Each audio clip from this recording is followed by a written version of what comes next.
세상엔 여러가지 괴담들이 많지만 괴담은 실제로 겪은 이야기와는 완전히 다른 개념으로 보고 있습니다. 곰통 공포라디오.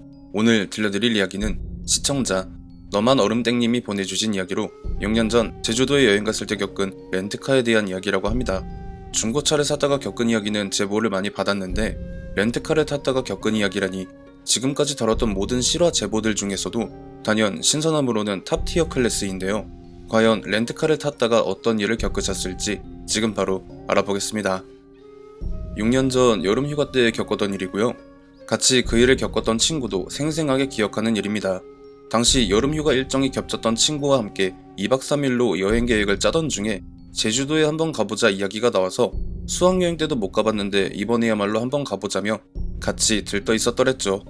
하지만 저희의 들뜬 기분과는 정반대로 도착 당시 제주도의 날씨는 최악이었습니다. 강풍을 동반한 폭우가 쏟아지고 있어서 저희는 렌트카 업체에서 급하게 차를 렌트하고 당시 제주공항으로부터 멀찍이 떨어진 서귀포에 있던 숙소로 빗길을 뚫고 달려갔죠.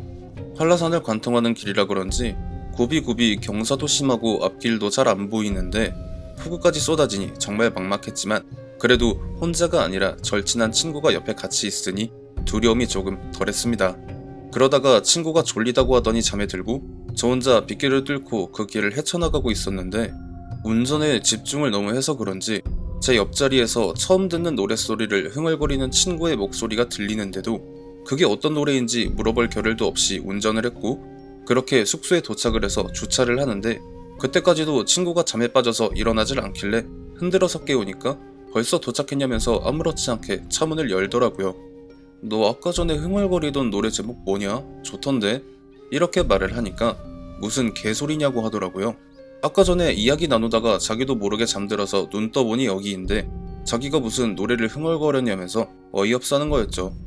이게 무슨 개소린가 싶었지만 라디오에서 나오던 걸 내가 착각했나 보다 하고 그냥 넘겼습니다.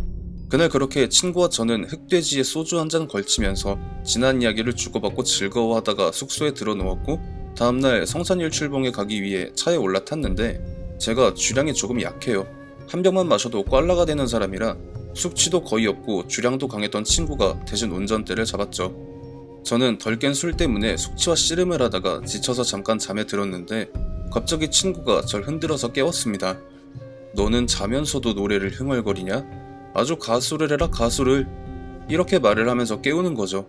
그래서 무슨 개짖는 소리를 하고 있냐고 차에 타자마자 골아 떨어졌는데 뭔 노래냐고 하면서 약간의 말싸움이 있다가 가는 길에 누가 운전을 하느냐 가위바위보를 했고 단판승에 서로 비기는 바람에 두 타임으로 나눠서 가기로 했죠. 차에 타기 전에 행상에서 제주 감귤 막걸리 5병을 사서 차에 올라탔고 첫 운전대를 제가 잡게 됩니다. 아침 대바람부터 운전을 해서 그런지 친구는 금세 골아 떨어졌기에 저는 창밖에 보이는 풍경을 감상하며 운전을 하고 있었는데요. 조수석, 그러니까 친구가 앉아있는 옆에서 흥얼흥얼 굉장히 구슬픈 노랫가락이 들려오길래 귀를 기울여 봤더니 사철 나그네 길을 잃었네. 어디 묵어갈 곳 없어 몸을 의탁했더니 가진 걸 앗아가고 끝내 무쇠 파묻었더라. 노래 가사가 듣고 있는데 너무 섬뜩한 거예요. 그래서 갓길에 차를 세워두고 친구한테 말을 했죠. 그런 노래는 어디서 배워왔냐고요. 그런데 친구는 제가 말을 하는데도 코를 골면서 자고 있었어요.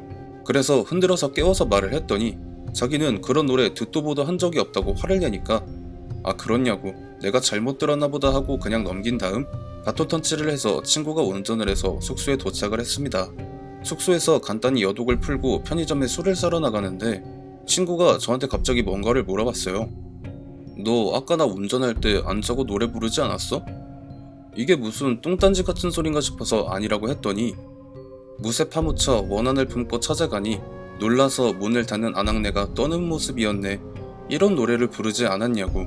심지어 무슨 래핑 같은 것도 아니고 고전가요같이 음료를 섞어서 부르니까 그제서야 아까 전에 제가 친구한테 물어봤던 제가 운전할 때 들은 노랫가락이랑 이어지는 부분이란 걸 알아채고는 우리가 차에만 타면 그런 일이 벌어지는 것 같지 않냐? 야 생각해봐. 너나 내가 운전을 하고 한 사람이 자고 있으면 그런 노래가 들려왔잖아. 이게 이상하잖아. 안 그래? 이렇게 말을 하니 친구도 서서히 표정이 굳기 시작하는 겁니다. 그날 왠지 무슨 일이 날 것 같아서 원체 술을 잘 못하는 저는 음료수만 마셨고 친구만 술에 만땅 취해버렸는데요. 친구가 속이 얹힌 것처럼 헛구역질을 하면서 괴로워하길래 숙소 바로 앞에 있는 구멍가게로 갔는데 닫혀 있었어요. 그래서 차를 타고 조금 멀리 있는 편의점으로 급히 차를 모는데 숙소 인근에 불빛이 가득한 곳을 벗어나서 도로가에 들어서니까 불빛 한 점 없이 차 헤드라이트만 켜져 있는 살짝 오싹한 분위기에 저 혼자 노출이 된 그런 상태였는데요. 그때가 당연히 여름이라 창문을 다 닫아놓고 에어컨을 튼 상태였죠. 바깥의 소음이 들려올 수 없는 그런 상황이었어요. 그런데 사철 나그네 길을 잃었네. 어디 묵어갈 곳 없어 몸을 의탁했더니 가진 걸 앗아가고 끝내 파묻었더라. 파묻혀 원한을 품어 찾아가니 놀라서 문을 닫는 아낙네가 떠는 모습이었네. 제가 분명 위에 적어놨듯이 제가 처음 들었던 노랫가락과 친구가 들었던 노랫가락이 서로 일치함과 동시에 그 특유의 음율까지 그대로 이어지는 그 노랫말이 제 옆이 아니라 뒷좌석에서 은은하게 들려오는 거예요. 헉하고 놀라서 급히 차를 세웠는데 그 사이에 다음이 궁금해? 이런 가느다란 여성의 목소리가 들려왔습니다. 놀라고 말고 할 게 뭐가 있었겠어요. 그대로 얼어붙어서 아무 말도 못하고 차마 떨어지지 않은 팔을 억지로 움직여서 차 문을 열고 가까스로 밖으로 빠져나왔는데 뭐지 싶어서 차 내부를 본 제 눈에 보인 건 아직도 잊혀지지 않는 모습. 정말 그 브라운관에서나 보던 하얀 소복에 검은 머리칼을 길게 늘어뜨린 귀신이 뒷좌석에 앉아서 뭔가 흥미로운 걸 보는 그런 표정으로 저를 노려보는 그 모습에 그만 그 자리에서 졸도를 하고 말았던 것이었죠.